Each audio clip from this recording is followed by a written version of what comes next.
Lena Dunham. Come on.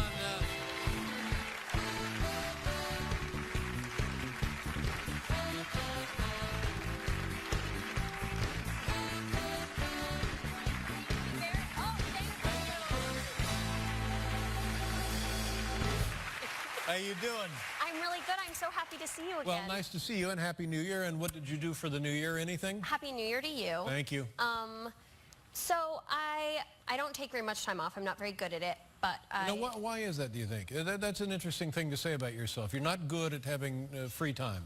I'm not. It gives too much of an opportunity for my existential angst to creep in, I feel. Wow, I don't know what that means. I just think free time, I'm having fun for half an hour. I watch some television programs and suddenly I'm like, we're all gonna die. Why don't we just use the time while we're on Earth as wisely as we can? Why would I stop now? I'm so young, but I'm not that young in the scheme of the universe. Death, death, death. Bummer. Bummer. Sorry. Oh my God. But you seem great. I hope that isn't actually what takes place, and God, please get some help if it is what actually. Okay, so. I'm getting help, but it's just a slow process. I understand. Now, so this year you didn't or did take some time off? Well, I went for 3 days to Miami. Well, see, 3 days is perfect. Yeah, 3 days was ideal. Yeah, okay. 3 days was ideal. I don't know. Why Miami? I don't know. It was no disrespect to the city of Miami, which is a glorious place, but it's not my speed. Especially the time between Christmas and New Year, it's really party-centric, and I don't really like leaving my house after dark. Party-centric. Wow. I've never heard that before. It's centered upon partying. I guess so. But you chose it. Did somebody say, oh, you should go to Miami? No. In fact, everyone said you should not go to Miami. Should not go to Miami. Because I told my boyfriend, and we each brought one of our sisters, our respective sisters, and he was like, are you sure you don't have that many qualities that really speak to Miami as the right location for you to vacation in? Yeah. He was like, what about Boca? And I said, no, I think we're going to have a really relaxing time. We can, read. I'm going to read a new translation of Madame Bovary by the pool. And whoa. And then there were go-go dancers in kilts in the pool. In like little Catholic schoolgirl kilts. Now we're getting somewhere. But it's the Pope calling. But see, now I think it would be a good choice, and here's what I base it on. Yeah. Never having been in Miami for New Year's Eve, but I bet they have tremendous fireworks. I bet they have wonderful fireworks. I bet they do. I left that morning. You mean you left New Year's Eve morning? There's so many things wrong with the way that I travel, Dave, and so many things wrong with me, but I'm sure they do, and their spirit of joy and celebration is palpable. But I didn't want to do any of the things that they were doing. What kind of stuff did they have lined up that you could have done? Well, if I'd stayed around for New Year's Eve, Robin Thicke was playing at the swimming pool. So I could have worked on up to him, I suppose. At the swimming pool? Yeah, around the swimming pool. There was What a gig. I know. Yeah. But I guess they probably pay you buckets of money. I suppose so. If someone invited me to dance around a pool on New Year's Eve and it would allow me to fund my future children's college education, I would do it probably. Why not? I don't think anyone wants that, but... Well, I would. What a way to start in the new year or say goodbye to the old year. Either way. That means so much. Rather you than Robin Thicke. Let me put it that way. All right, so that was... Thank you. That means so much. Means so much for both of us. And what else could you have done? Probably swimming? You go swimming? I did not go to the beach. Didn't go to the beach? No. I did not put on a bathing suit. I went to Gloria Estefan's restaurant. Well, now that's good. I love her.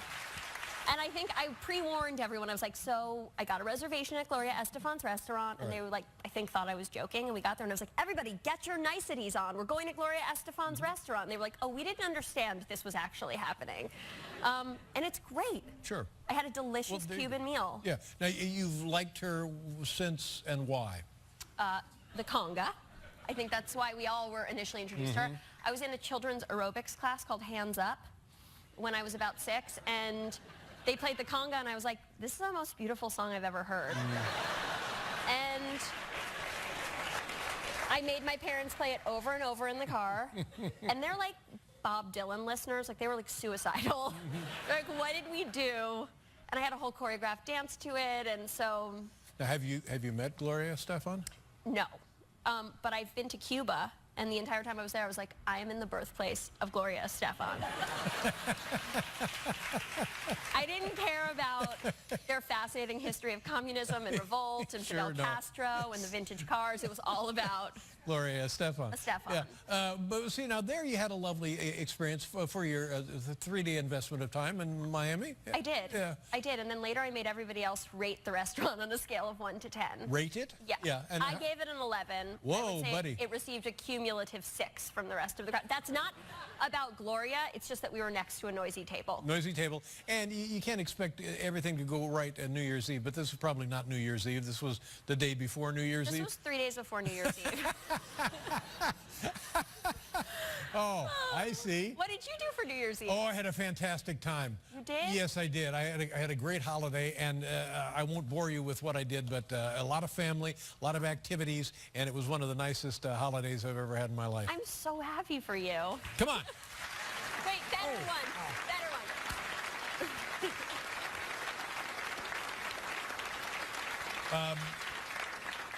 The third season of Girls, it seems like we were just talking to you yesterday about the show getting off the ground and stuff. I can't believe this has happened. I mean, I kept thinking after the pilot, I was like, okay, we'll make a pilot, and then that'll be a great story in my life when I'm a male woman that I made a pilot once. And then after that... I'm sorry, what was the word? Male woman, male person, person who delivers the mail. Oh. Oh. I see. Which was my backup career. But I would have read everybody's mail. Yeah, of course. You know, I was, and don't take this the wrong way. Yeah, you were thinking more Never of a mind. transgender I situation. I don't know. And then I thought after season 2, we did so many unspeakable things on screen. I was like, there's no way that we're going to be allowed back. And then suddenly we're doing this. You're so back, and here you are. I feel so lucky. And the show keeps getting people wanting to give you awards and stuff. I mean, that is beyond me. Do you like going to the awards festivities? You know, I am never going to say no. I'm so shocked that I'm invited that I will just, until they stop inviting me, I will just show up. I will eat the food. I will take photos of celebrities without their permission. Do you like being around famous people? Yeah. You do? Who doesn't? I mean, I obviously recognize that the culture of fame is complex and it's corroding our country and it's hideous, but...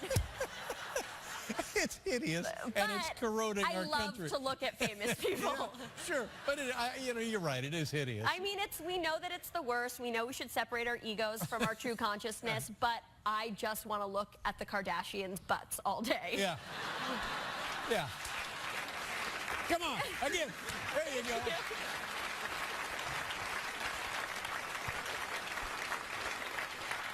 So do you seriously, there was a time in your life when you thought you might be delivering the mail? Yeah, I still think that I'm going to do one terrible thing. Everything's going to come crashing down.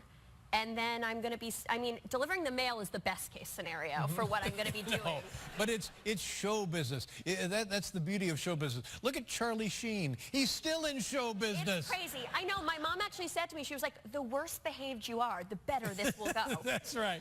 Yeah. But I'm too afraid. No, you're fine. Now listen, third season of Girls premieres Sunday, January 12th. It does. Double episode.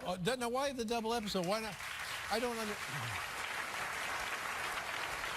Why don't they just make it twice as long? Why 2 different episodes? You know, I think we felt that the first 2 episodes really went together. They story-wise, you wanted to conclude it. Also, I'm not involved with programming.